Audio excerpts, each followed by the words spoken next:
Assalamualaikum warahmatullahi wabarakatuh. Bismillahirrahmanirrahim. Alhamdulillahirabbil alamin wa bihi nasta'in ala umuri dunya waddin. Wa nashhadu an la ilaha illallah wahdahu la syarika la wa anna Muhammadan abduhu wa rasuluhu la nabiyya ba'dah. Hadirin Allah muliakan, marilah kita memulai majelis ini, kajian ibu-ibu kita, dengan meminta pertolongan kepada Allah Subhanahu wa taala. Semoga kita semua, khususnya ibu-ibu, mendapatkan taufik dari Allah Subhanahu wa taala, dan hendaknya kita yakin bahwa kita nggak akan bisa jadi wanita solehah kecuali dengan pertolongan Allah. Kita nggak akan bisa hanya mengandalkan kajian ini atau majelis-majelis yang lain. Belajar itu harus, tapi minta pertolongan itu nggak boleh kita nomor duakan, karena perubahan itu tergantung taufik dan hidayah dari Rabbul Alamin. Maka mintalah selalu, dan selalu meminta kepada Allah Jalla wa'ala, sebagaimana kita memulai majelis ini dengan bersyukur kepada Allah, karena walaupun mungkin kita berada dalam kondisi yang tidak berlebih, bahkan cenderung sebagian kekurangan, tapi Allah Subhanahu wa taala memberikan kita kesempatan untuk menuntut ilmu, untuk beribadah, dan nikmat terbesar adalah nikmat ilmu, sebagaimana dijelaskan Ibnu Qayyim dalam Miftah dari Sa'adah jilid pertama, yang artinya nikmat ilmu itu jauh lebih berharga daripada nikmat dunia dan materi. Maka jamaah yang Allah muliakan, marilah kita bersyukur kepada Allah Subhanahu wa taala, sebagaimana ibu-ibu sekalian, marilah kita juga menguatkan syahadatain kita, asyhadu an la ilaha illallah wa anna Muhammadan abduhu wa rasuluh. Kita bersaksi bahwa tidak ada ilah yang berhak diibadahi kecuali Allah, tidak ada sesembahan yang berhak diibadahi kecuali Allah, dan Nabi kita Muhammad adalah hamba dan utusan Allah Subhanahu wa taala. Bahwa tugas ibu-ibu sekalian adalah menghamba, dan hanya menghamba kepada Allah. Oleh karena itu, jangan pernah melakukan kesyirikan. Dan dalam menghamba kita harus diatur, diarahkan oleh Rasulullah SAW. Maka itulah makna syahadatain yang harus kita terus tanamkan. Sebagaimana kita sebagai umat, ibu-ibu harus senantiasa mengucapkan salawat dan salam kepada Nabi kita, Rasul kita Muhammadin alaihi salatu wassalam. Jamaah sekalian Allah muliakan, bicara tentang ibu-ibu, maka nggak bisa dipisahkan dengan bicara tentang rasa syukur. Kenapa demikian? Karena Nabi SAW sudah menyerahkan kepada kita bahwa beliau diperlihatkan tentang, atau beliau diperlihatkan neraka, dan ternyata mayoritas penghuni api neraka adalah wanita, ibu-ibu sekalian. Kenapa itu bisa terjadi? Kata beliau SAW, yakfurna, wanita itu kufur kepada Allah, bukan yakfurna al-ashir wa yakfurna al-ihsan, kufur sama suami dan kufur kepada kebaikan, kufur nikmat, gak bersyukur. Ibu-ibu, potensi wanita untuk tidak bersyukur itu besar, sebagaimana potensi laki-laki nggak bersyukur itu besar. Tapi potensi di wanita itu lebih ditekankan oleh Rasul kita Shallallahu Alaihi Wasallam. Maka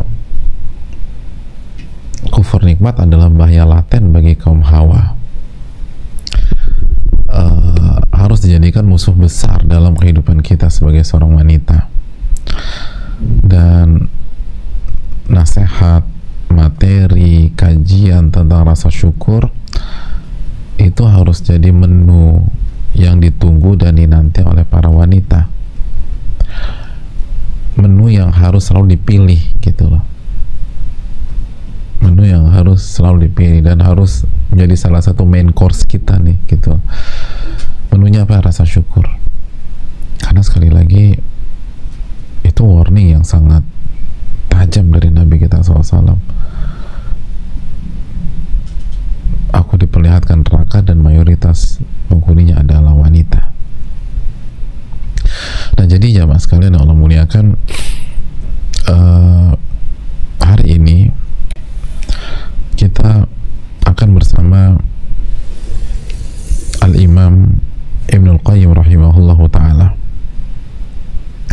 Kita akan bersama Al-Imam Ibnul Qayyim rahimahullahu ta'ala saat beliau berbicara tentang makna bersyukur. Saat beliau berbicara tentang makna bersyukur, karena sekali lagi ibu-ibu harus punya ilmu yang mendalam dalam ilmu syukur, dan bukan hanya mendalam tapi diamalin ibu-ibu, diamalkan.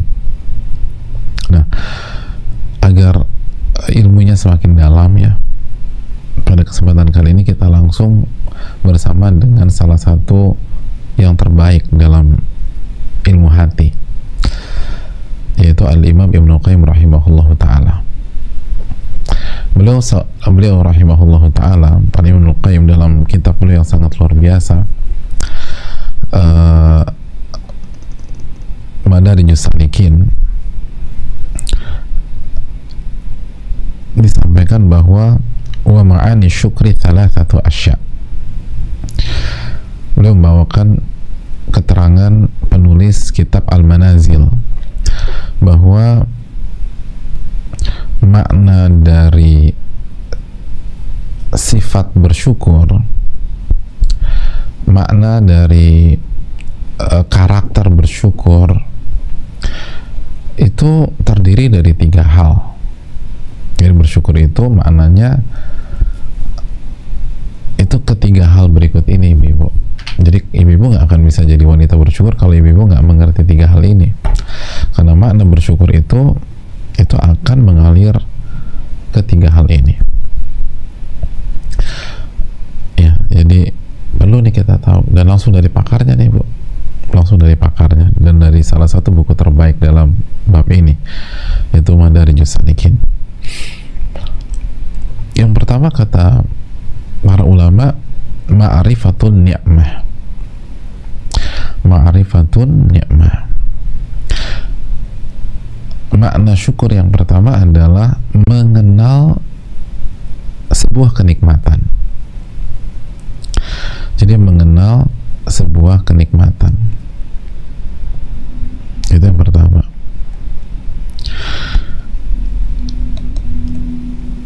Apa yang pertama? Ma'rifatun ni'mah, mengenal sebuah kenikmatan. Yang kedua, menerima kenikmatan tersebut. Menerima.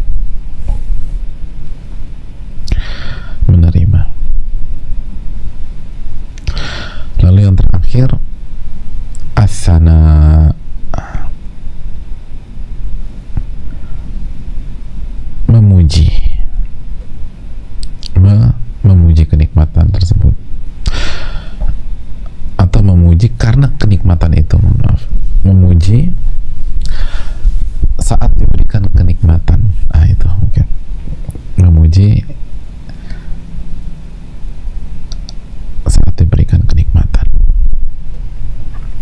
Ini 3 hal, simpel ya, tapi kita bicara tentang core nih, bu, tentang inti-inti sifat syukur. Jadi kalau ditanya syukur itu maknanya berapa hal? 3. Jadi syukur itu larinya ke tiga hal ini. Jadi ibu nggak akan bisa bersyukur dalam menghadapi rumah tangga ibu-ibu sekalian, menjalani keluarga ibu-ibu, bersyukur ketika bersama suami, bersyukur ketika sama anak-anak ya, kecuali ibu-ibu memiliki 3 hal ini, 3 makna ini. Yang pertama apa tadi? Ma'rifatun ni'mah, itu sendiri. Yang kedua, qabulun ni'mah, menerima kenikmatan tersebut. Yang ketiga, ats-tsana'u biha, memuji ketika dapat kenikmatan. Jelas? Coba renungin lagi. Yang pertama sih makna syukur, mengenal kenikmatan itu, mengenal kenikmatan. Yang kedua, qabulun ni'mah, menerima kenikmatan itu. Yang ketiga, memuji saat dapat kenikmatan. Ya, kalau ibu-ibu yang jadi wanita bersyukur, menjadi istri yang pandai bersyukur, menjadi ibu yang pandai bersyukur, ibu harus main di tiga ini. Ibu harus main di tiga ini. Ibu harus main cantik, Bu. Dalam hal apa? Mengetahui, mengenal kenikmatan itu sendiri. Yang kedua, menerima. Yang ketiga,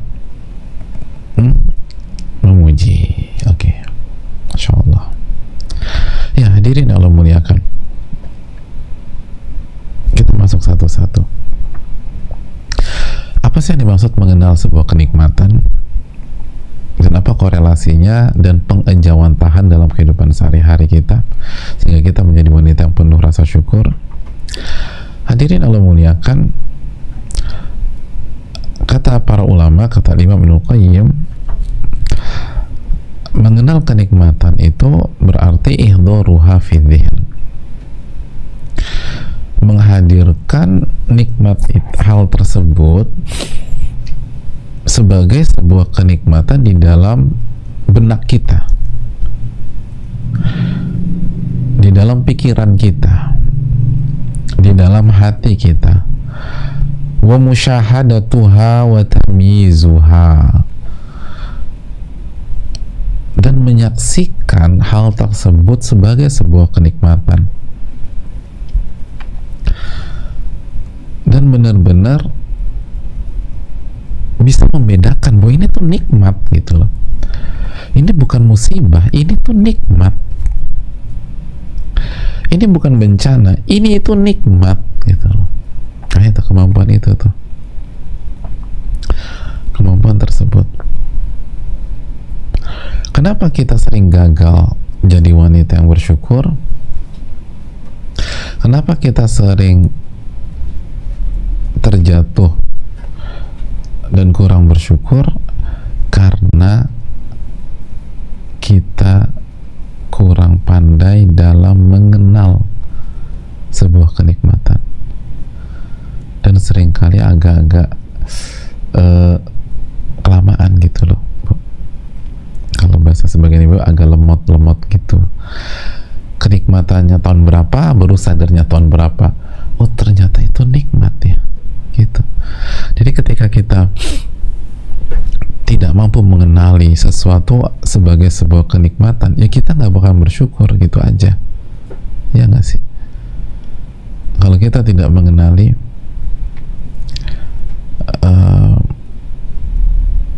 sesuatu itu menjadi sebuah kenikmatan atau sebuah kenikmatan, kita nggak akan bersyukur. Makanya dari sini kita teringat materi pekan lalu. Apa materi pekan lalu? Ucapannya siapa? Ibnu Qayyim juga rahimahullah. Ingat nggak tuh jamaah? Apa kata Ibnu Qayyim?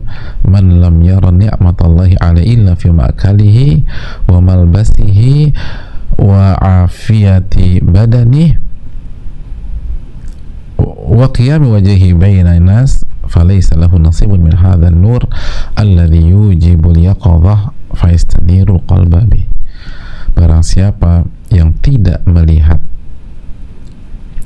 kenikmatan Allah atau kenikmatan yang Allah berikan kepadanya, kecuali dalam makanannya, kecuali dalam pakaiannya, kecuali kesehatannya, dan kecuali statusnya di masyarakat yang bagus itu ya, maka dia tidak punya bagian dari ilmu dan cahaya yang membuat hatinya terbuka,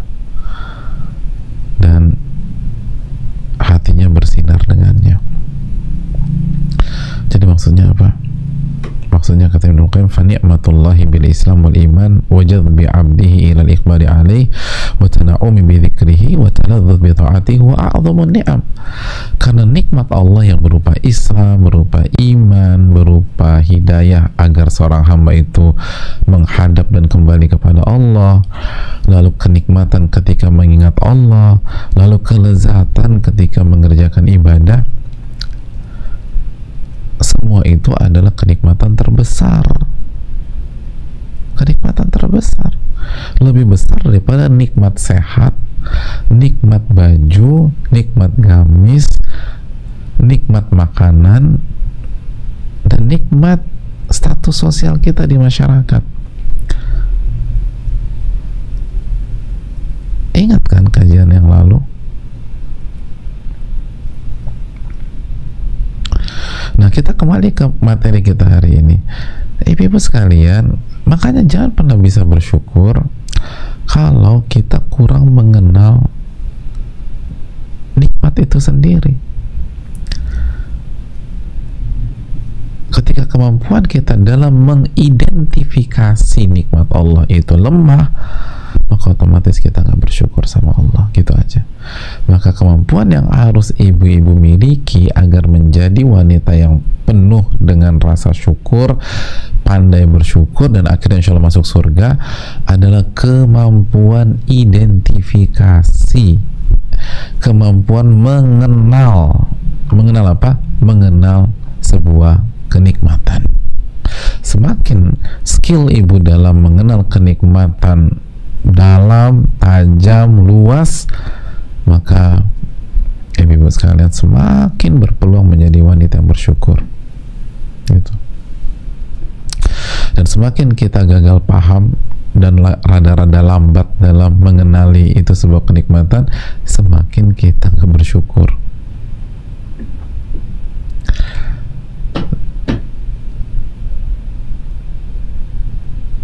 Itu jemaah sekalian.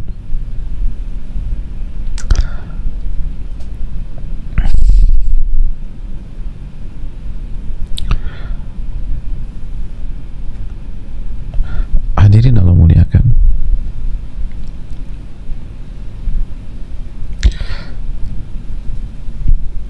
pagi tadi saya berbicara dengan seorang sosok yang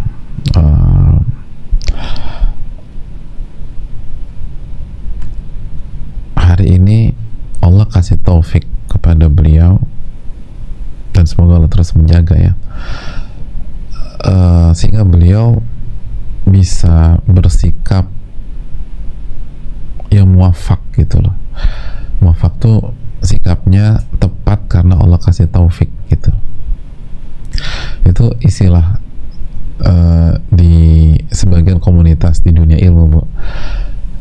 Seringkali sebagian masyayikh itu kalau mengatakan jawaban Anda benar, itu nggak pakai bahasa jawaban Anda benar, tapi jawaban Anda muwafaq. Muwafaq itu artinya jawaban Anda diberikan taufik oleh Allah sehingga benar gitu. Masya Allah, bagus ya diksinya. Jadi kalau jawaban Anda benar kan arah ke makhluknya cukup kuat, tapi kalau jawaban Anda muwafaq artinya Anda diberikan taufik sehingga bisa menjawab dengan benar. Sikapnya muwafaq, maksudnya apa? Dia diberikan taufik oleh Allah sehingga bisa bersikap dengan benar, bisa bersikap dengan benar. Jadi sosok ini sosok seorang istri yang sedang berjuang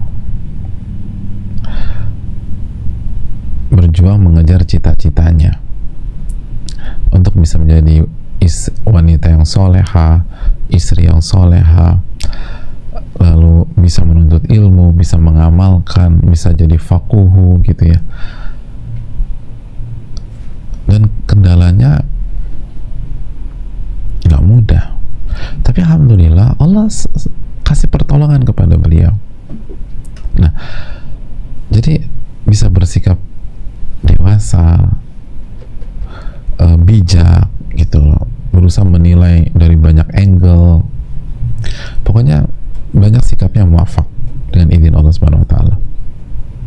Nah, salah satu penyebab mengapa beliau saat ini bisa bersikap dewasa, cukup matang, lalu berusaha menjaga kesolehan dan terus menumbuhkan dan mengembangkan iman beliau. Nahsabu kadzalikullahu hasibuhu wa la nuzakki 'ala ahad. Itu yang kita lihat, dan kita tidak merekomendasikan sesuatu di hadapan Allah Subhanahu wa taala. Itu karena beberapa tahun yang lalu beliau punya rumah tangga yang hancur lebur, yang berantakannya parahnya minta ampun, parah.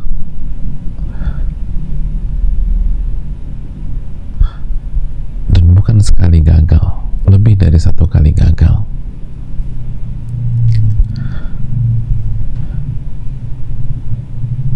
Bahkan kalau nggak salah beliau tuh sempat berpikir untuk mengakhiri hidupnya, udah nggak punya harapan lagi. Tapi subhanallah, kegagalan masa lalu tersebut, tekanan berat di masa lalu tersebut, kondisi yang nggak karu-karuan di masa lalu tersebut, justru dengan taufik dan izin Allah membuat beliau menjadi pribadi yang jauh lebih kuat, jauh lebih matang, jauh lebih dewasa. Perjalanan beliau masih jauh, tapi sudah banyak sekali perubahan. Nah, saya bilang ke beliau,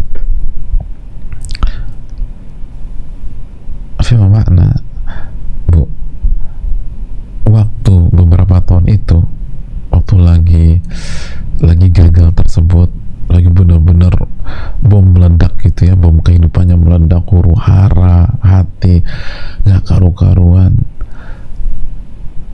Pernah nggak waktu hari-hari tersebut ibu berpikir bahwa hari-hari inilah yang akan membuat saya jauh lebih matang 7 tahun lagi, 10 tahun lagi, 15 tahun lagi? Jawabannya enggak.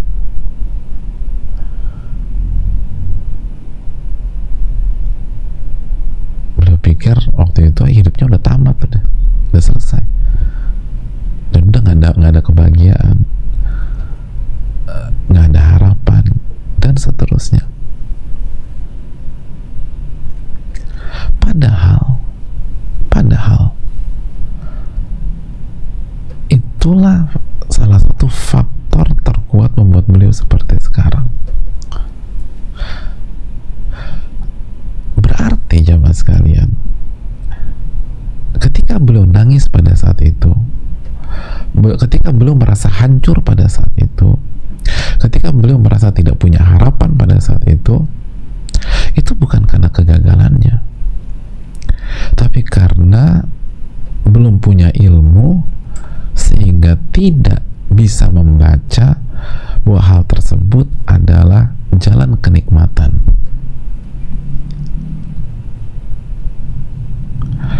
Bahwa kegagalan atau huru hara rumah tangganya pada saat itu adalah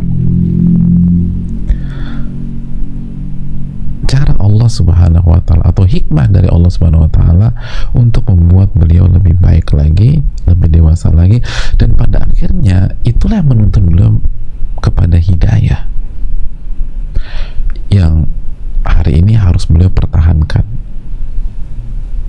Sekali lagi belum selesai, tapi wa amma bi ni'mati rabbika fahaddits, adapun nikmat Rabbmu maka sampaikan. Jadi membuat kita jungkir balik, marah-marah sama suami, marah-marah sama istri. Ini kajian ibu-ibu ya, jadi fokusnya ke suami. Marah-marah sama suami, marah-marah sama anak, itu karena kegagalan kita dalam mengenal kenikmatan itu sendiri. kita bisa mengenali sebuah episode kehidupan dalam diri kita merupakan cara Allah membuat kita lebih kuat, cara Allah membuat kita lebih matang, cara Allah menuntun kita ke jalan hidayah, cara Allah mempertemukan kita dengan Al-Quranul Karim, dengan sunnah Nabi SAW, maka kita akan bersyukur kepada Allah dan tidak perlu merasakan sesak dada selama bertahun-tahun itu. Jadi sesaknya dada, nangisnya atau berlinangannya air mata itu karena kita tidak mengenal kenikmatan, bukan nggak ada kenikmatan.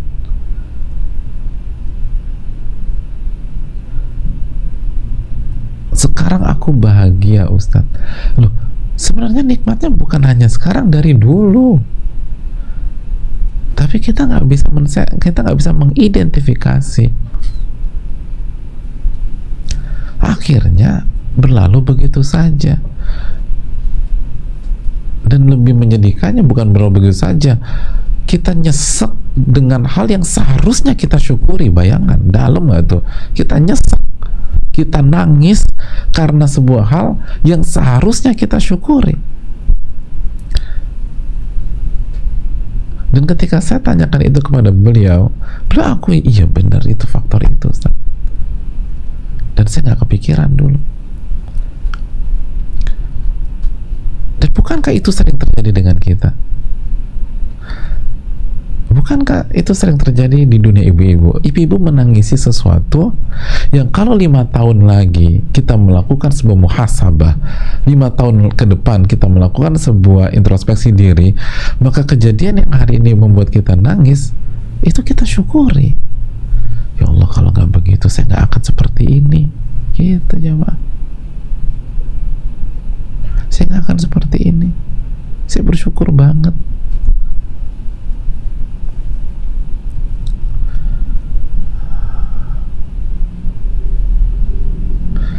Sama beberapa waktu lalu saya ketemu sama seseorang yang waktu kecil itu dididik dengan keras sekali sama ayahnya, sampai dibenci banget sama ayahnya tersebut. Sekarang beliau baru bisa bilang, pahlawan kehidupan saya adalah ayah saya. Saya baru ngerti kalau ayah saya nggak berikan pendidikan yang keras seperti dulu, saya nggak akan seperti ini. Itu jasa ayah saya setelah nikmat dari Allah Subhanahu wa Ta'ala. Itu kan manusia. Ini membuat dia sakit hati sama ayahnya, itu bukan ayahnya. Yang membuat dia sakit hati sama ayah bukan sikap keras ayahnya, tapi kegagalan dia dalam mengenali kenikmatan dari Allah Subhanahu wa Ta'ala dalam bentuk sikap yang keras tersebut. Karena dia nggak ngerti bos, pendidikan yang keras dari ayahnya tersebut itulah yang membuat dia jadi kuat, jadi tough, jadi luar biasa, sehingga dia bisa menghadapi cobaan-cobaan hidup. Jadi benar banget, kita ini nggak bersyukur sama suami karena gagal melihat kenikmatan.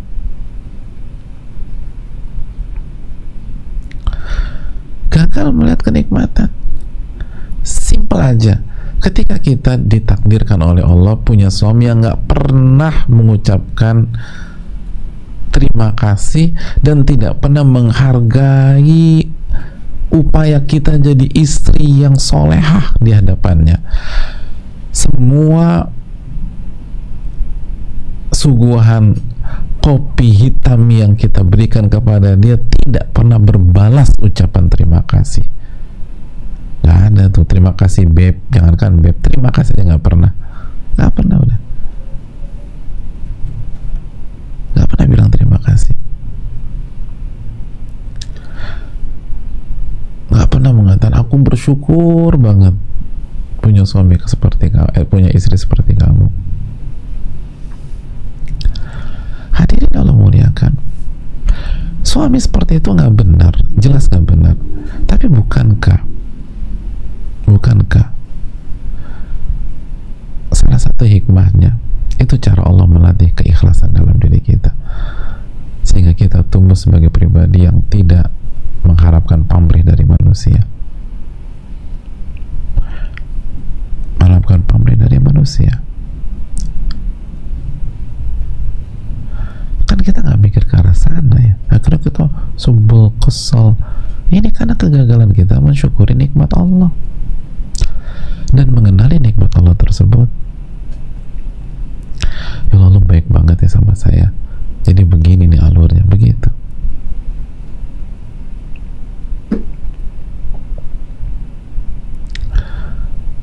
Itu yang perlu kita camkan jamaah sekalian.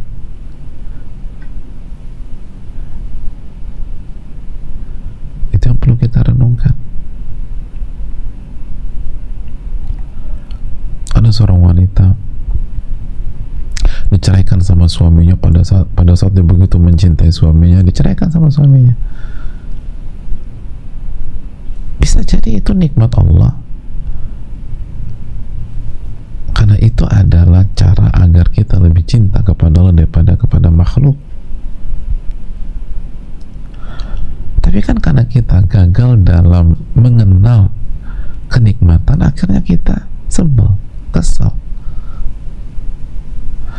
Anak-anak bandelnya minta ampun, ya ini buat tingkah seterusnya. Akhirnya kita ngeluh, curhat loh. Itu bisa jadi dari satu sisi itu nikmat Allah loh. Nikmat Allah membuat kita agar kita jauh lebih sabar, jauh lebih ulet ngadepin anak-anak, jauh lebih tekun. Kalau anak-anak kita nggak bandel di fase ini, mungkin kita jadi ibu malas-malesan, udah pintar, tapi gara-gara anak bandel segala akhirnya butuh perhatian ekstra. Bisa tuh. Itu luar biasa jamaah. Jadi sekali lagi, jadi jangan takdirnya disalahin. Kemampuan kita mengenal nikmat itu yang harus kita asah terus. Kemampuan kita mengidentifikasi, nah itu gitu jamaah sekalian. Kenapa PCR lebih laku dan lebih direcommended daripada rapid test? Atau kenapa antigen lebih recommended, lebih dipilih orang sekarang dibanding rapid test? Kenapa jamaah? Karena kemampuan antigen mengidentifikasi COVID-19 itu lebih akurat dibanding rapid test biasa. Gitu kan jamaah. Jadi mengidentifikasi itu penting itu jamaah. Kita ini nyesek itu karena nggak punya kemampuan mengenal nikmat, nggak punya kemampuan mengenal nikmat. Akhirnya kita nyesek, sebel, kesel, dan itu cukup tragis jamaah. Kenapa? Karena kita nyesek terhadap sesuatu yang seharusnya kita syukuri. Jadi kalau ada orang, harusnya lu jangan emosi kayak kemarin, gue harus ngapain, harusnya lo harus sabar. Memang sabar itu berat, itu mungkin masih apa ya, ironinya tuh nggak terlalu telak gitu loh. Tapi kalau misalnya kenapa lo marah-marah, itu kan nikmat yang harusnya lo syukurin, itu kan ironi banget, nyesek itu. Iya, kenapa marah-marah ya? Itu jamaah,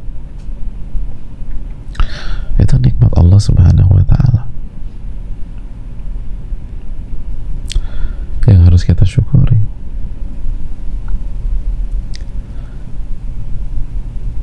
Ibu-ibu atau para akhwat yang jomblo misalnya hari ini belum ada yang ngelamar, belum ada yang siap menjadi imam kita misalnya, loh, jangan sedih.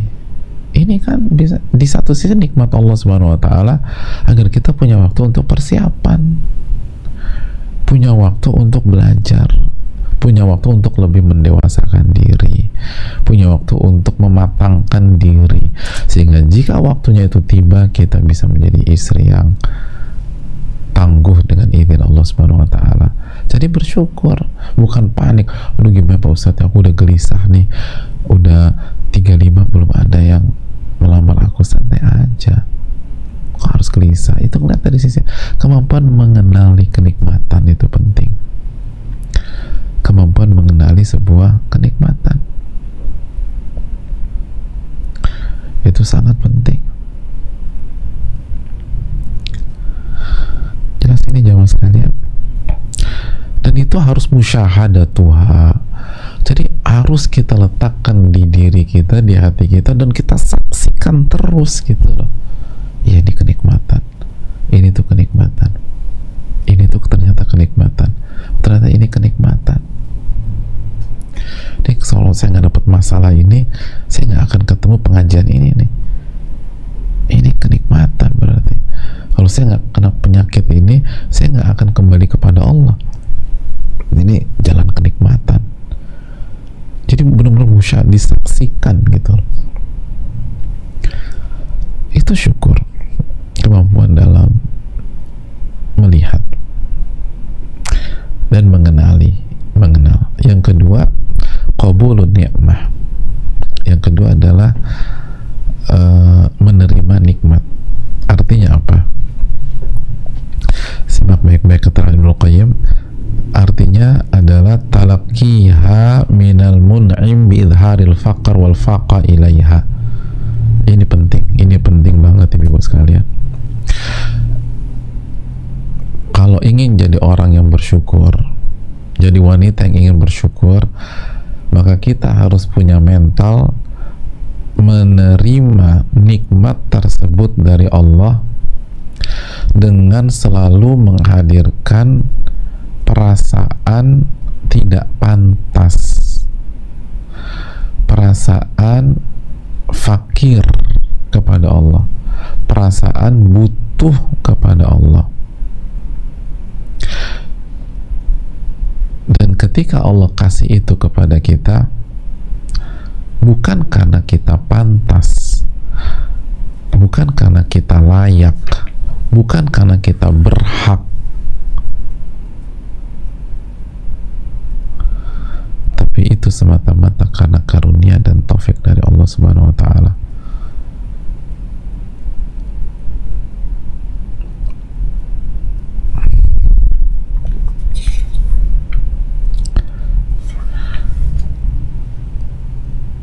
Dia mendapatkannya tanpa membayar harga yang setimpal, ya kan? Bal yara nafsahu fiha katufaili. Bahkan kalau bisa dia melihat dirinya itu kayak Tufaili. Tufaili tahu nggak? Tufaili itu orang yang datang tapi nggak diundang, tapi akhirnya dikasih juga gitu loh. Dia ngundang dia datang, tapi akhirnya dia dikasih makan seterusnya gitu. Dia nggak pantas sebenarnya seperti itu. Oh, dia nggak diundang kok gitu. Oh, ini dalam Ibu.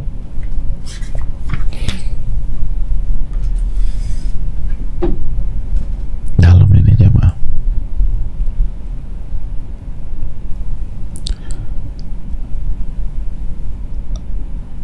Kenapa kita sering ribut sama suami kita? Karena kita nggak mensyukuri nikmat suami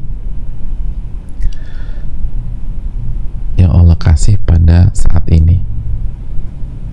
Dan pola pikir kita adalah saya pantas mendapatkan yang lebih baik gitu. Saya pantas mendapatkan yang lebih baik.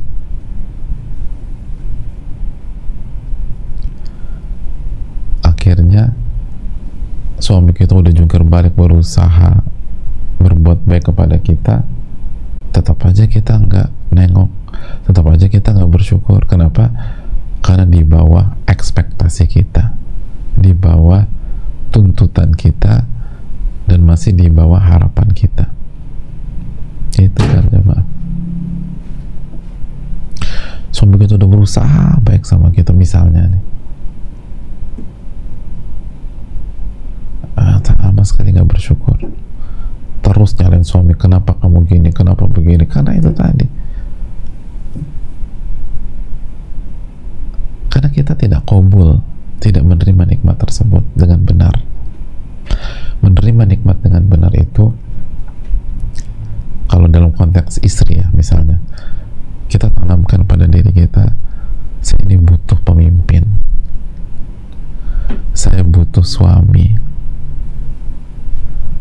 saya butuh sosok laki-laki yang menjaga saya butuh banget untuk bisa istiqomah dan untuk bisa bahagia dunia dan akhirat. Saya butuh,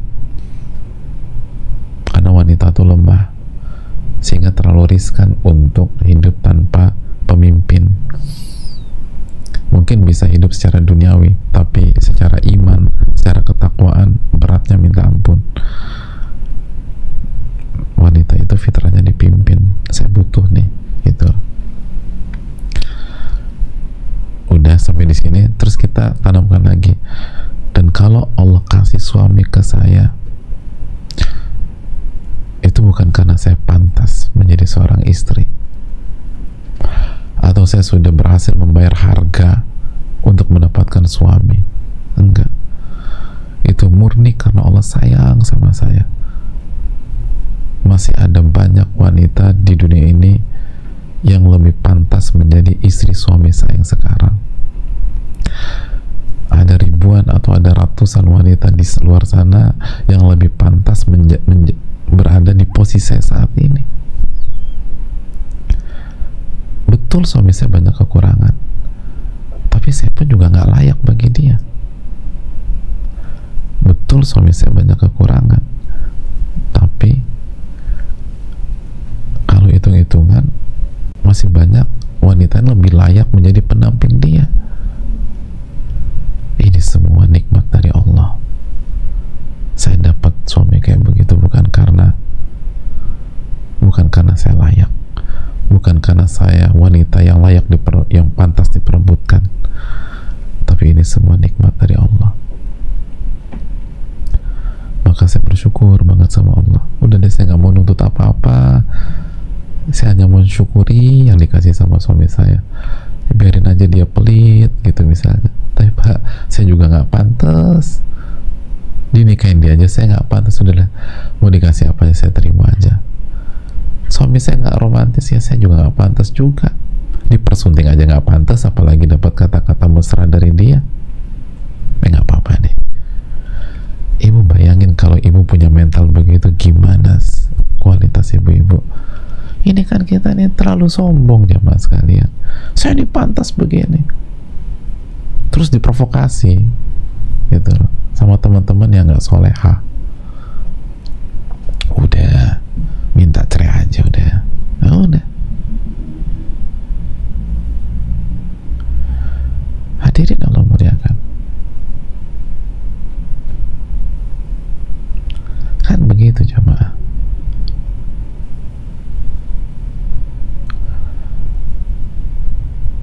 Itu yang perlu kita coba. Punya anak misalnya bandel, coba kita kata saya butuh keturunan, saya ingin punya keturunan, tapi saya juga belum pantas jadi seorang ibu. Kalau Allah kasih, itu bukan karena saya sudah bisa menjadi ibu yang layak, ibu yang pendidik dan ibu yang dewasa, tapi karena ini anugerah dari Allah aja. Anugerah dari Allah. Maka walaupun misalnya anak saya bandel, tapi paling nggak saya diberi kesempatan untuk berjuang menjadi seorang ibu. Hasilnya saya serahkan sama Allah. Kita tahu gimana anaknya Nabi Nuh, salah satu anaknya Nabi Adam. Yang penting saya dikasih kesempatan, lah saya udah senang. Anak di ibu yang lain anaknya lahir cacat, senang juga dia. Bukan artinya senang anaknya cacat, tapi jangankan punya anak cacat, sebatas punya anak aja saya nggak layak. ini udah syukur saya diberikan kesempatan ngerawat anak seperti ini. Saya nggak berharap punya anak normal dalam arti sempurna. Saya dikasih amanat anak yang catat aja saya nggak pantas sebenarnya. Ya udah saya syukuri aja gitu. Dalam loh ini jamaah, qabulun ni'mah,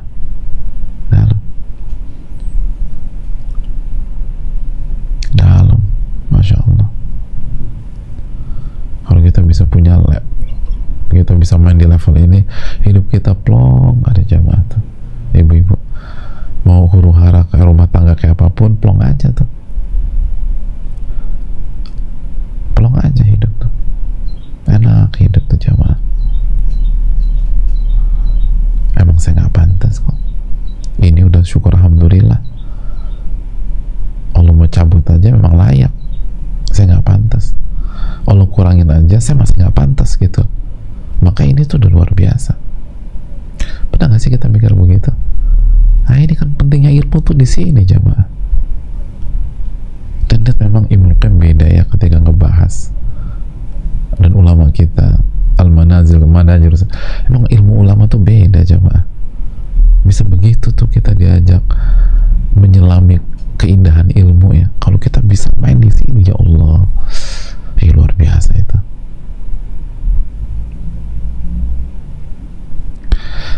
Udah, setelah qabul yang ketiga apa? Athana ubiha,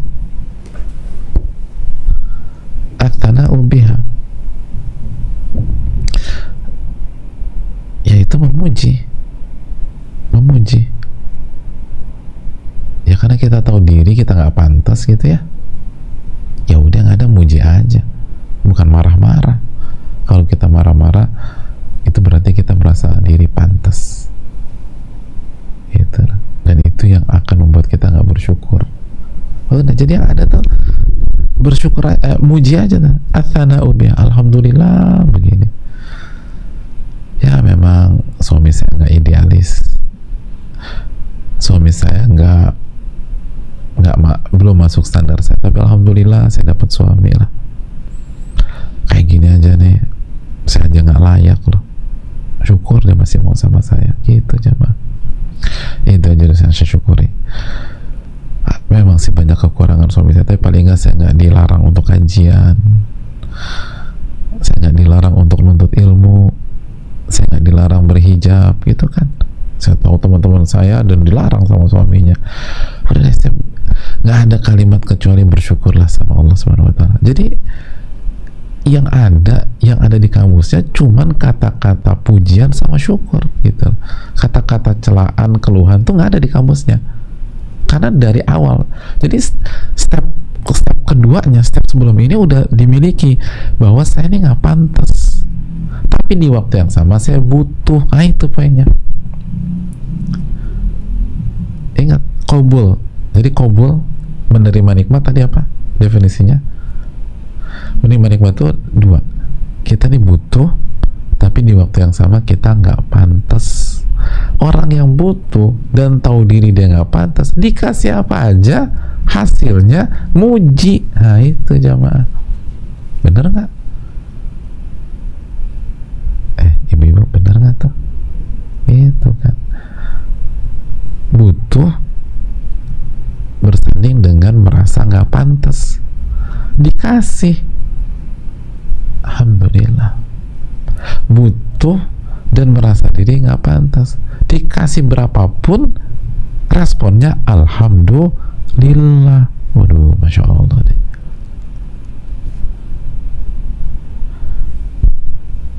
Gitu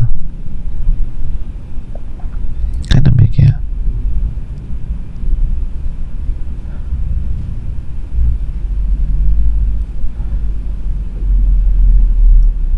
Jelas ini.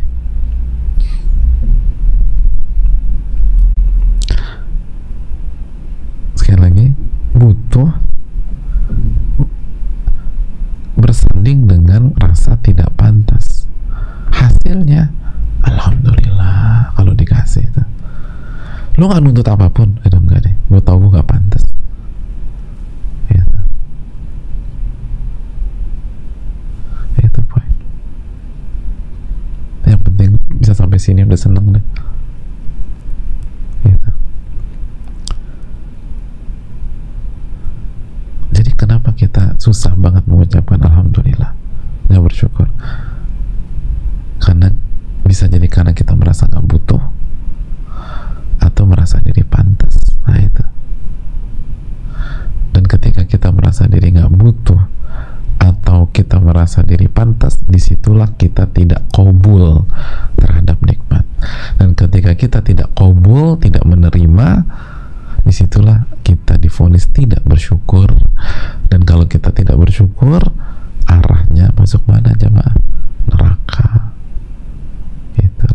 Dan hidup kita nggak bahagia, hidup kita nggak bahagia.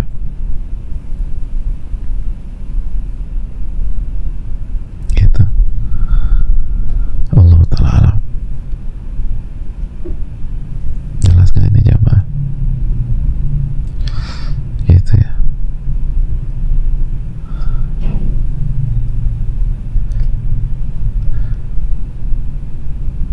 Lihat bagaimana para ulama mengurai. Beda ya kalau misalnya kita hanya bilang kamu terus bersyukur, kamu terus bersyukur, dengan diurai sama para ulama begini, gini caranya. Yang pertama, kenalilah ini sebagai nikmat dulu. Yang kedua, terima. Gimana cara terimanya? Merasa diri butuh, dan di waktu yang sama merasa diri nggak pantas. Aku ini belum pantas jadi istri ya. Alhamdulillah ada yang mau, alhamdulillah. Dan soleh walaupun banyak kekurangan, udah kita syukuri aja. Nggak merasa diri butuh, nggak pantas, hasilnya apa? Alhamdulillah. Yang ada cuman pujian. Kata suami, ini nafkah bulan ini dikasih 300.000, UMR aja kalah. Alhamdulillah, beb. Nyindir ya? Enggak, senang aku ini. Masa dikasih 300.000 senang? Aku pikir kamu marah-marah. Aku nggak pantas dikasih sama kamu. Kamu tuh udah baik banget sama aku. Enak ya kalau punya mental kayak begitu tuh. Masya Allah deh. Kamu nggak cariin aku aja di pandemi, aku udah senang banget gitu loh. Itu karena kamu udah di PHK semua. Aku udah mikir abis karyawan jangan-jangan bininya di PHK. Ternyata enggak. Alhamdulillah, saya udah senang. Terserah deh mereka kasih berapa. Masya Allah. Masa cuman segini sih? Kenapa kalimat keluar masa cuman segini? Karena dia merasa orang seperti atau istri seperti dia pantasnya tuh dapat 3 kali UMR misalnya. Makanya ketika dikasih 2 kali UMR marah. Masa cuman segini? Nah itu. Karena tidak qabul, tidak menerima. Dalam jamaah. Jelas ini. Jadi kalau mau lisan ini isinya pujian, syukur, itu gimana? Kenali nikmat, lalu terimalah nikmat tersebut. Dan kenali nikmat itu merasa diri butuh dan merasa diri tidak pantas dan nggak bisa ngebayar apapun. Gitu lah, merasa nggak bisa bayar kebaikan suami kita, nggak bisa bayar kebaikan anak kita nggak bisa bayar deh. Alhamdulillah. Kenapa ibu suka sakit hati sama anaknya? Karena merasa diri berjasa, Pernah nggak kita sebagai orang tua mikir, ya Allah nih anak saya tuh baik banget ya, saya ini nggak pantas punya anak kayak begini nih gitu. Apa amalan saya juga punya anak begini. Emang Allah Subhanahu wa ta'ala tuh baik banget. Bersyukur deh sama Allah Subhanahu wa ta'ala. Kan gitu ya. Aduh, luar biasa. Kalau kita kan siapa dulu maknya? Siapa dulu maknya lagi?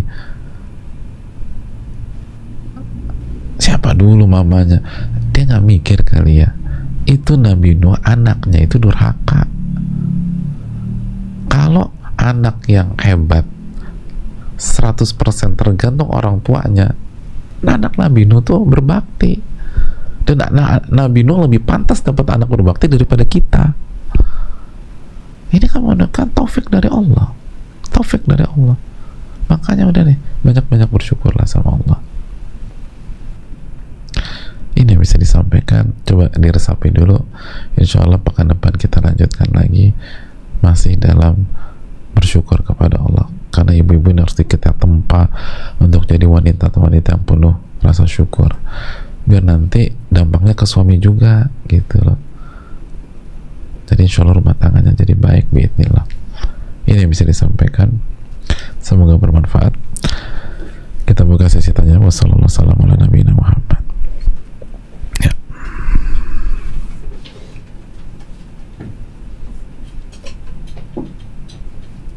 Ya.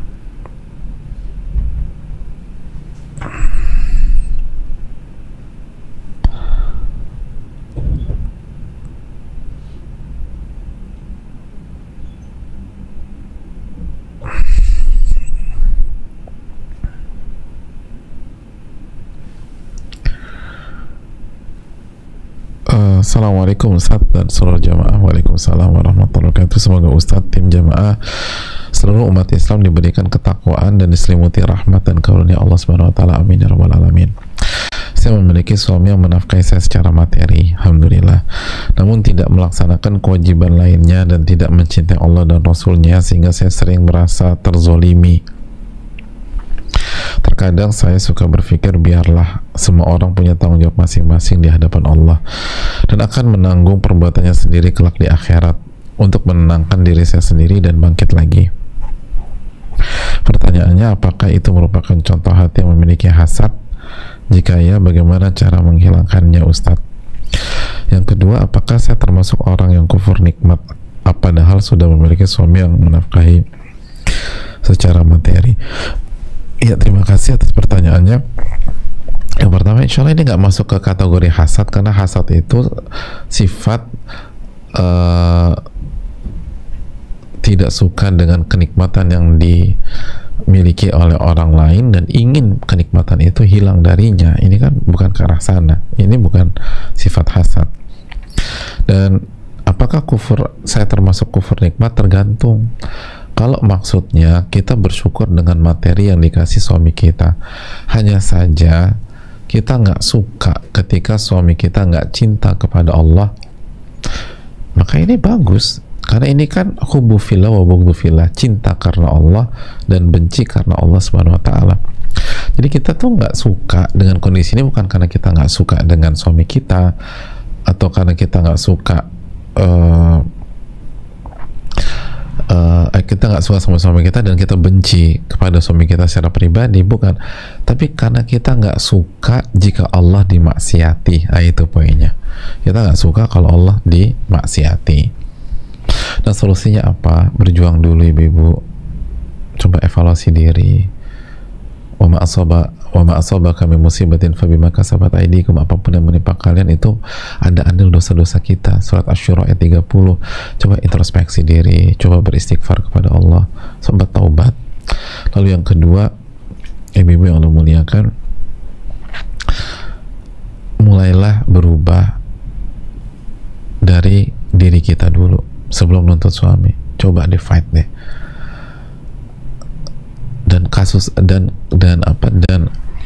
ibu-ibu yang berjuang dengan minta pertolongan kepada Allah dan mulai dengan diri mereka sendiri, dan akhirnya itu menjadi pintu hidayah bagi suaminya, sudah banyak. Sekali lagi, sudah banyak, tapi butuh kesabaran. Saya tahu ada sosok istri yang berjuang mati-matian agar suaminya diberikan hidayah oleh Allah dan fokus ke diri beliau sendiri dan tidak pernah nyinyirin suami, tidak pernah debat suami, tidak pernah suara tinggi ke suami, dan itu dilakukan dengan penuh kesabaran selama 5 tahun dan akhirnya Allah kasih hidayah ke suaminya. 5 tahun, memang gampang 5 tahun. Itu makan hatinya luar biasa. Udah bukan makan hati lagi, hati, ampela, usus, semuanya Bu. 5 tahun berat tuh, tapi beliau sabar aja. Alhamdulillah Allah kasih hidayah, dan Masya Allah perubahannya, Masya Allah. Dan udah doain suami belum gitu? Doain suami dulu lah, doakan suami. Wallahu ta'ala bisawab.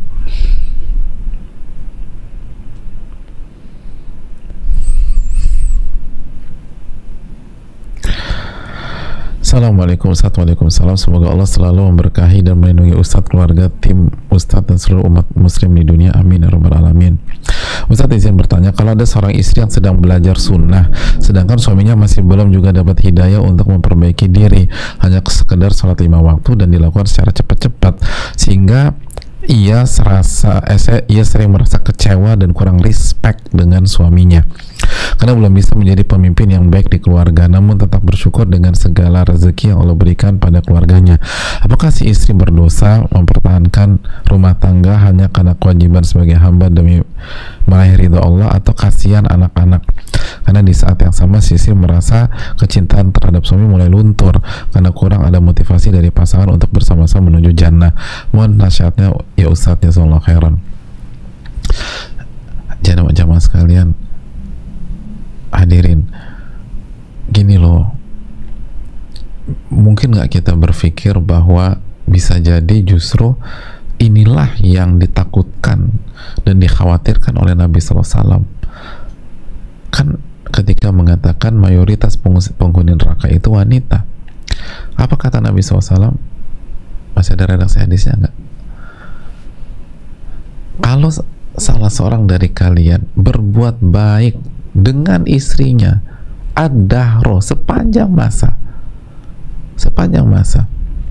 lalu suatu ketika suaminya melakukan hal yang tidak sesuai atau kesalahan, maka sang istri akan mengatakan, suamiku nggak pernah melakukan kebaikan sama sekali. Artinya kan potensi wanita untuk cepat kecewa gara-gara 1-2 hal tuh gede, jamaah, dan itu nggak bagus. Gampang kecewa gara-gara 1-2 hal tuh nggak bagus. Gampang kecewa karena satu kesalahan itu nggak bagus. Gampang kecewa karena satu kesalahan, 2 kesalahan itu nggak bagus. Tapi kalau kesalahan suami adalah maksiat, apakah kita nggak boleh kecewa? Kita harus benci karena Allah. Tapi ingat, benci karena Allah. Al-hubbu fillah wa bughdhu fillah, awthaqa urul iman hubbu fillah wa bughdhu fillah, kata Nabi SAW. Bahwa tali iman yang paling kuat itu cinta karena Allah dan benci kepada Allah. Artinya kita nggak suka dan kita kecewa karena Allah dimaksiati, itu poinnya. Kita kecewa, kita kesal, kita marah karena Allah didurhakai. Tapi ingat, kalau yang kita rasakan adalah benci karena Allah, maka benci karena Allah itu proporsional. Itu benci karena Allah itu sesuai porsinya. Jadi kita boleh kecewa, benci, kenapa Allah dimaksiati, kenapa Rob saya Allah tuh dimaksiati sama suami saya, tapi sesuai porsinya. Bukan dikit-dikit minta cerai, dikit-dikit bilang gak cinta, dikit-dikit aku udah ilfil sama dia. Lo porsinya gimana? Jangan gara-gara 1-2. Harusnya kan bukan demikian. Harusnya kan oke, kita kecewa karena Allah dimaksiati. Berikutnya langsung berpikir cerai aja, atau apakah kita pertahankan atau tidak. Lo berjuang dulu, jamaah. Ibu-ibu berjuang dulu, Bu. Udah seberapa mantap perjuangan ibu-ibu sekalian dalam mempertahankan rumah tangga. Sudah berapa all out ibu-ibu berjuang mempertahankan rumah tangga. Udah berapa kuat tahajud ibu-ibu, lalu mendoakan suami. Secara umum kan banyak di antara kita nggak maksimal. Tahu dikit-dikit apa aku cerai aja, aku berhenti aja, gimana jamaah? Enggak. Dan ingat tadi, qabul. Lihat dari sisi lain sehingga kita bisa bersyukur kepada suami kita, lalu berjuang agar Allah kasih hidayah buat suami kita, berjuang untuk mempertahankan rumah tangga. Allah ta'ala alam bisawab. Mungkin itu.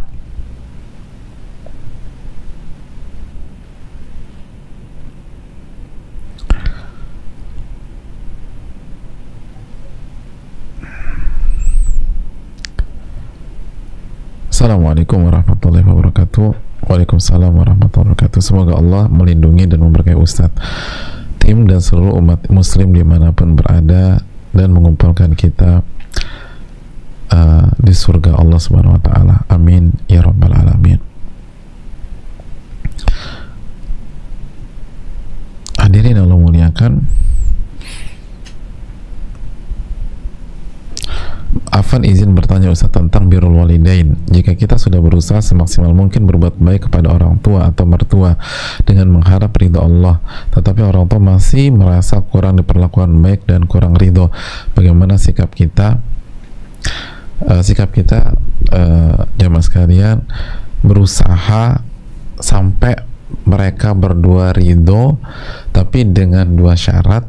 Syarat yang pertama, tidak bermaksiat kepada Allah.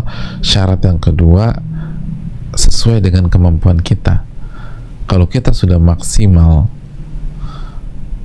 tapi beliau belum ridho juga, maka itu ujian keikhlasan. Ya udah, semampu kita aja. Jangan kita maksain diri, nggak boleh maksain diri. Ada orang demi orang tuanya ridho atau demi suaminya ridho, akhirnya maksiat. Ibunya dikasih ini belum ridho, dikasih barang lebih mahal belum ridho juga, dikasih barang yang benar-benar dia kuras tabungannya, atau kasih hadiah dia kuras tabungannya, belum ridho juga. Akhirnya dia minjem dan kena akad riba untuk menyenangkan ibunya, dan akhirnya ibunya ridho. Maka itu pun salah, karena itu maksain diri melampaui batas. Udah, semaksimal. Jadi kita berusaha membuat orang tua kita ridho dengan syarat yang pertama, tidak di ranah maksiat. Yang kedua, sesuai kemampuan kita, nggak perlu maksa gitu loh. Bagaimana agar tidak baper setelah bersedekah kepada orang lain tetapi malah disalahkan atau dihina? Caranya dengan merenungi surat Al-Insan ayat 9. Nah ini penting, Al-Insan ayat 9 ibu-ibu. Innama nut'imukum liwajhillah la nuridu minkum jazaa'a wala syukura. Kita ini memberikan makan kepada kalian hanya mengharapkan wajah Allah. Kita nggak ingin balasan dari kalian, dan kita tidak ingin terima kasih dari kalian. Kita nggak ingin rasa syukur dari kalian. Kalian mau kasih syukur, nggak kasih syukur, itu urusan kalian dengan Allah. Kalian balas, nggak balas, itu urusan kalian dengan Allah. Kita nggak cari itu. Allah ta'ala bisawab. Tapi bukan berarti kalau dia kasih sesuatu kita tolak, enggak, kita terima. Nabi nggak pernah menolak hadiah, tapi jangan ngarepin, jangan berharap. Dikasih nggak masalah, dikasih ucapan terima kasih, nggak diucapkan terima kasih, biasa aja, sama aja. Allah ta'ala misal, mungkin itu.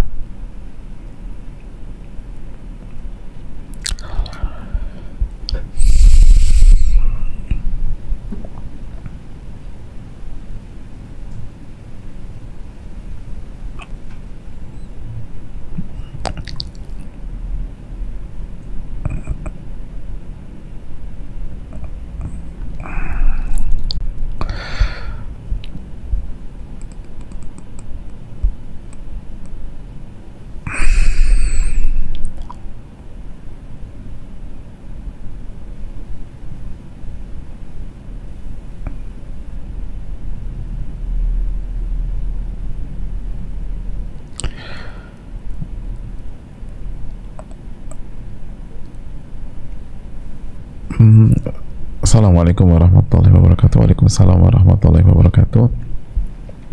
Semoga Ustadz beserta keluarga tim umat muslim yang semoga dirahmati oleh Allah Subhanahu wa taala, dilindungi dari fitnah dan segala macam bala. Amin ya rabbal alamin.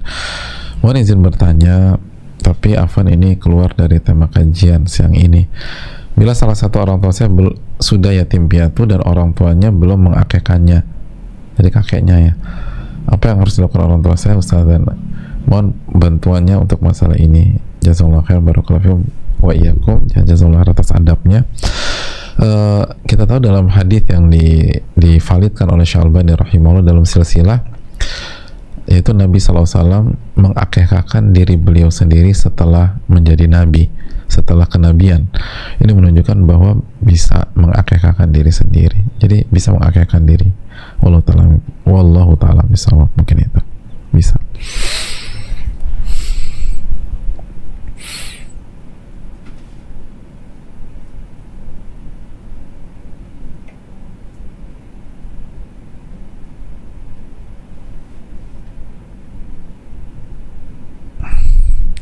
Assalamualaikum warahmatullahi wabarakatuh. Waalaikumsalam warahmatullahi wabarakatuh.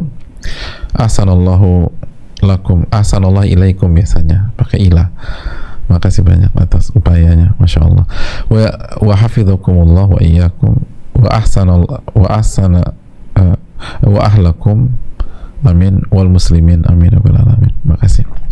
Izin bertanya Ustaz, sebagai istri dan ibu rumah tangga, apakah kami memprioritaskan 4 hal yang Rasulullah SAW sebutkan dalam sebuah hadis, yaitu menjaga sholat 5 waktu, puasa Ramadan, menjaga kehormatan atau kemaluan, dan taat kepada suami? Jawabannya iya, prioritaskan itu. Jadi maksud hadis itu kan kita sempat bahas ya, maksud hadis itu adalah tunaikan hak Allah dan hak suami, itu poinnya. Jadi bukan hanya 4 itu aja. Kalau kita mampu haji, kita wajib naik haji. Kalau kita punya uang, kita wajib zakat. Bisa disiksa kita nggak bayar zakat, bahaya. Jadi maksud 4 hal itu adalah sebagai wanita yang bersuami, prioritaskan jaga hak Allah, kerjakan kewajiban kita kepada Allah, lalu kewajiban kita kepada suami kita. Pegang 2 itu. Semoga yang lain kalau ada kekurangan diampuni oleh Allah Subhanahu wa taala gitu. Nah, jika kita tersibukkan dengan urusan rumah, anak-anak, dan mengurus suami, apakah itu lebih afdol daripada amalan-amalan sunnah seperti sholat sunnah, baca Quran?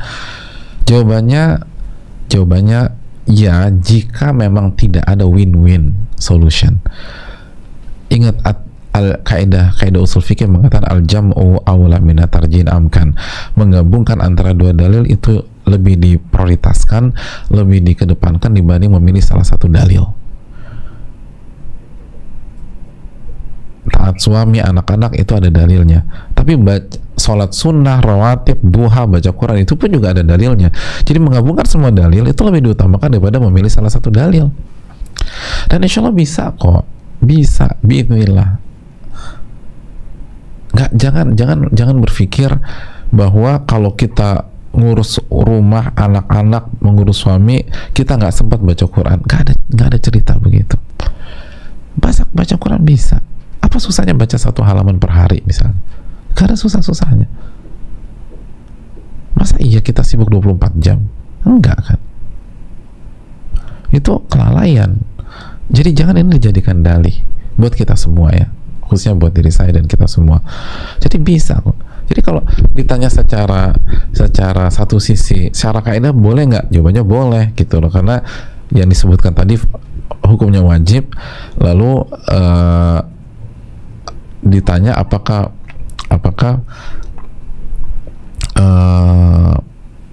yang wajib diprioritaskan dibanding yang sunnah? Jawabannya iyalah, wajib diprioritaskan dibanding yang sunnah. Tapi apakah dengan mengerjakan yang wajib itu nggak bisa mengerjakan hal yang sunnah? Kan nanti dulu, ada banyak waktu loh, kita bisa kerjakan hal yang sunnah. Minta keberkahan waktu dari Allah, bisa kok. Adakah ganjaran khusus yang Rasulullah SAW sampaikan untuk kami para istri dan ibu dalam mengurus rumah, suami dan anak-anak? Pahala apa yang kami dapat? Jazakallahu khairan wa barakallahu fikum. Itu hadis yang itu sudah kita jelaskan. Idza shallatil mar'atu khamsaha wa shamat syahraha wa hafizat farjaha wa ata'at ba'laha qila laha udkhuli al-jannata min ayyi abwabiha syi'ti.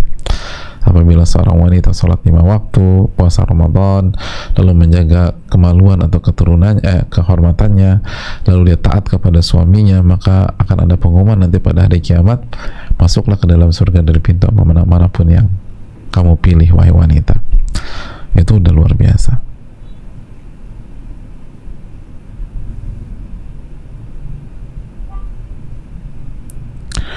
Assalamualaikum warahmatullahi wabarakatuh. Waalaikumsalam warahmatullahi wabarakatuh. Semoga Ustadz, seluruh tim beserta seluruh umat muslim selalu diberikan hidayah berupa taufik dari Allah, amin ya rabbal alamin. Ustadz, bagaimana kalau kita selalu dapat berhusnudzon kepada Allah dan tidak pernah kecewa kepada Rabb kita, karena kita memang tidak berhak kecewa atas segala takdirnya? Mohon doakan Ustadz agar saya dan kita semua meninggal dalam keadaan beriman dan bertauhid. Jazakallahu khair Ustadz. Wafaqanallahu wa iyyakum li husnil khatimah wal wafa' ala tauhidillahi azza wa jalla, amin ya rabbal alamin. Tidak pernah kecewa itu susah loh ibu-ibu. Tidak pernah kecewa, siapa di antara kita nggak pernah kecewa terhadap takdir Allah? Tapi untuk lebih baik lagi mungkin bisa, insya Allah bisa ya. Untuk lebih bertakwa lagi insya Allah bisa. Tapi nggak pernah kecewa, siapa yang bisa seperti itu? Dan caranya sebagaimana kita katakan, kita harus bisa mengenali kenikmatan. Kita harus bisa mengenali kenikmatan. Wallahu ta'ala alam bisawab. Kenalilah kenikmatan. Dan yang kedua, tanamkan kepada kita tuh nggak pantas loh, nggak pantas. Jadi udah nerima aja, nggak pantas. Yang merasa dirinya nggak pantas, lo dapat udah pasti dia akan terima aja tuh. Nggak ada komplain-komplainan tuh, nggak ada. Allah ta'ala bisawab.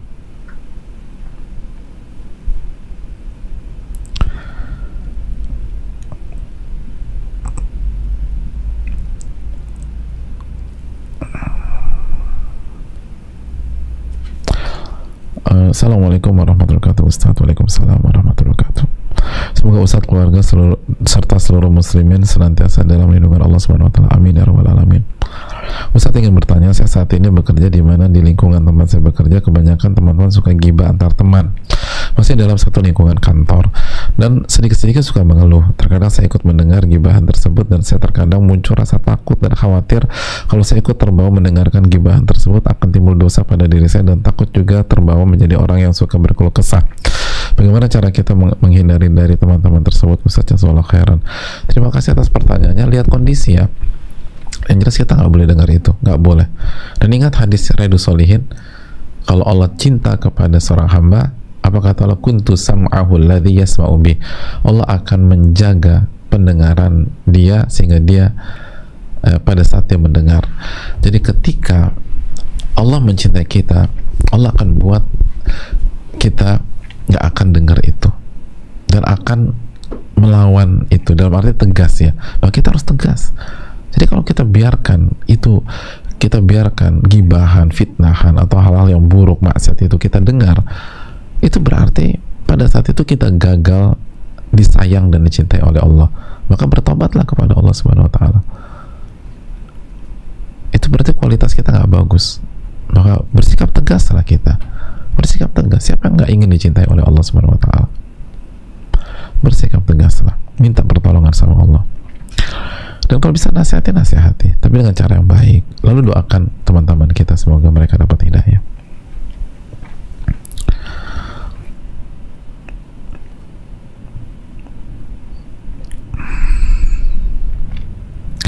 Assalamualaikum warahmatullahi wabarakatuh. Waalaikumsalam warahmatullahi wabarakatuh. Semoga Ustadz, keluarga, tim, dan semua umat muslim diberi banyak keberkahan dan selalu dirahmati oleh Allah Subhanahu wa taala. Izin bertanya Ustadz, akhir-akhir ini saya baper Ustadz melihat orang-orang di sekeliling saya atau di sekitar saya sudah menikah dan mempunyai anak.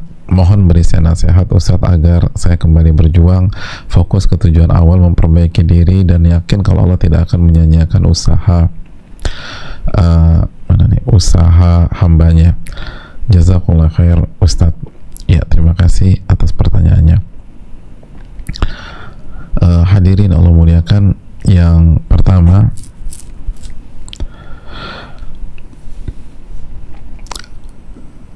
yakinlah al khairu khiratullah, yang terbaik adalah pilihan Allah. Ketika kita sudah berusaha dan Allah belum kasih jodoh pada kita pada hari ini, maka itu yang terbaik. Ingat selalu surat Al-Baqarah ayat 216. Wa asa an takrahu syai'an wa huwa khairul lakum wa asa an tuhibbu syai'an wa huwa syarrul lakum wallahu ya'lamu wa antum la ta'lamun.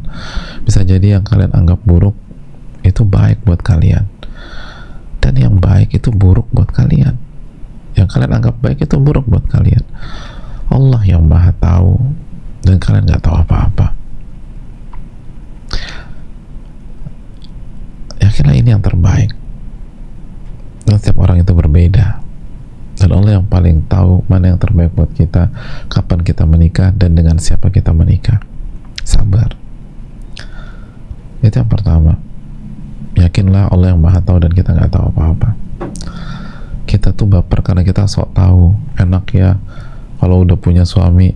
Kata siapa? Belum tentu kalau kita punya suami hari ini kita masih bisa ketawa. Belum tentu kalau kita punya suami hari ini kita masih bisa tersenyum. Bisa jadi kalau kita punya suami hari ini isinya nangis. Lalu agenda besok hanya ada 3 agenda. Agenda pertama nangis, kedua nangis lagi, ketiga nangis lagi. Jadi saya nangis terus. Dan banyak wanita begitu, banyak. Jadi saya sok tahu banget kita ini. Kita ini kebanyakan sok tahunya. Enak banget ya kalau hari ini aku punya suami, lalu aku akan diperlakukan seperti itu. Kata siapa? Belum tentu. Dan belum tentu juga pemandangan kehidupan rumah tangga orang yang kita lihat detik itu semanis yang kita lihat. Belum tentu. Bisa jadi ada orang pencitraan, bisa jadi memang pada saat itu manis, tapi manisnya cuma beberapa saat, nanti ribut lagi mereka. Kita nggak pernah tahu gitu loh. Jadi jangan gampang menyimpulkan. Terus yang kedua, sekali lagi amalkan kaidah kita pada hari ini bahwa mengenal nikmat Allah. Yakinlah bahwa di dalam kehidupan single atau jomblo kita pada hari ini banyak nikmat yang Allah berikan, dan itu memperkuat kita hari ini dan masa depan insya Allah, asal kita bisa melihatnya dan bisa mengenalinya. Maka bersyukurlah, banyak kenikmatan. Terus yang ketiga, bersabarlah, karena Allah nggak pernah menyanyiakan kesabaran dan usaha hamba-hambanya. Allah berfirman dalam surat Hud ayat 115, wasbir fa innallaha la yudhi'u ajral muhsinin. Dan bersabarlah, Allah nggak pernah sia-siakan. Allah nggak pernah sia-siakan ganjaran bagi orang-orang berbuat kebaikan. Maka bersabar. Lalu yang terakhir, persiapan. Jangan fokus ke yang lain, fokus persiapan. Artinya jika misalnya tahun depan kita belum menikah juga, berarti Allah kasih tambahan waktu untuk persiapan. Syukuri. Dan penting loh, sangat penting, sehingga nanti begitu kita sudah kuat, Allah akan hadirkan jodoh yang kualitasnya jauh lebih tinggi daripada kalau kita dikasih hari ini, karena kita persiapan terus. Misalnya akhirnya kodoro kita dapat 3 tahun yang akan datang, 3 tahun lama memang, tapi kalau kita fokus persiapan 3 tahun, maka insya Allah jodoh kita 3 tahun yang akan datang itu jauh lebih bagus, jauh lebih bernilai dibanding jodoh kita dari, atau kita berdoa 5 tahun yang akan datang. Kita sabar dan kita tetap fokus, nggak terdistract. Fokus persiapan. Jadi persiapan ketakwaan, persiapkan iman, persiapkan tauhid, persiapkan ibadah, persiapkan kematangan, persiapkan akhlak, persiapkan adab dan skill-skill sebagai seorang wanita. Maka 5 tahun insya Allah kemudian Allah akan kasih jodoh yang kualitasnya, kepemimpinannya, akhlaknya, ketakwaan laki-laki itu jauh di atas kalau kita dapat jodoh hari ini. Kenapa? Karena Allah nggak mungkin zolim. Jadi Allah nggak mungkin sia-siakan kerja keras kita selama 5 tahun ini, dan Allah nggak mungkin zolim. Kalau kita dikasih, kita nggak dikasih atau dikasih yang jelek, berarti Allah sia-siakan upaya kita. Dan Allah zolim. Padahal Allah berfirman dalam surat Ali Imran ayat 182, wa annallaha laisa bidzallamin lil abid. Allah tidak pernah menzolimi hamba-hambanya, nggak pernah. Maka kalau kita persiapan misalnya 3 tahun atau 5 tahun ke depan, kita akan dapat kualitas sesuai dengan persiapan kita. Maka fokus. Gak ada yang rugi. Bersyukurlah kepada Allah, kita dikasih kesempatan melakukan persiapan. Insya Allah kita akan dapat sosok suami yang baik, suami yang bertakwa, suami yang memikirkan hak kita, suami yang pengertian, suami yang chemistry-nya dapat dan di waktu yang sama dia jadi pemimpin. Itu kan yang kita harapkan. Hubungan sama Allahnya kuat. Persiapan. Allah Ta'ala. Dan terakhir doa dan doa, minta pertolongan kepada Allah. Ini bisa disampaikan. Terima kasih banyak, jazakallahu khairan. Semoga bermanfaat. Minta selalu ilmu yang bermanfaat kepada Allah dan jauhkan kita dari ilmu yang tidak bermanfaat, dan semoga Allah terima amal ibadah kita. Subhanaka wa bihamdika asyhadu an la ilaha illa anta astaghfiruka wa atubu ilaik. Assalamualaikum warahmatullahi wabarakatuh.